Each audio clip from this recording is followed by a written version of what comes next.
Penerbangan batik air dari Jakarta menuju Bandara Silampari, Lubuk Linggau, Sabtu sore, 29 Juni 2025 menjadi pengalaman menegangkan bagi puluhan penumpangnya.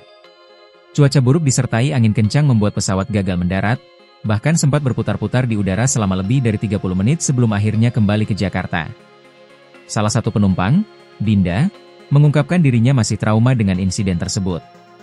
Dikutip dari sripoku.com, pesawat awalnya sudah siap mendarat. Namun karena cuaca buruk dan angin kencang, pesawat pun terasa naik lagi.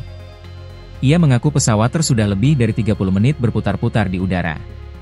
Meski demikian, Dinda tetap bersyukur karena seluruh penumpang akhirnya selamat dan dapat kembali ke Lubuk Linggau setelah penerbangan ulang di malam harinya. Wawan Pranowo, penumpang lainnya, menyebut momen tersebut sebagai pengalaman yang tak akan ia lupakan.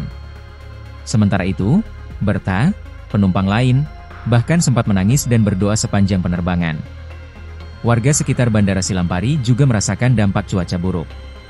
Angin kencang dilaporkan menyebabkan beberapa tenda hajatan warga terbang, dan suara pesawat yang berputar-putar di langit menimbulkan keheranan. Diketahui, pesawat batik air tersebut semula dijadwalkan mendarat di Bandara Silampari sekitar pukul 16 WIB, namun gagal karena cuaca. Setelah kembali ke Jakarta, pesawat kembali terbang menuju Lubuk Linggau pukul 20.18 WIB dan mendarat dengan selamat. Menanggapi insiden ini, Kepala Cabang Lion Air Palembang, Lukman, saat dikonfirmasi, menyatakan dirinya tidak memiliki kewenangan untuk menjawab teknis penerbangan.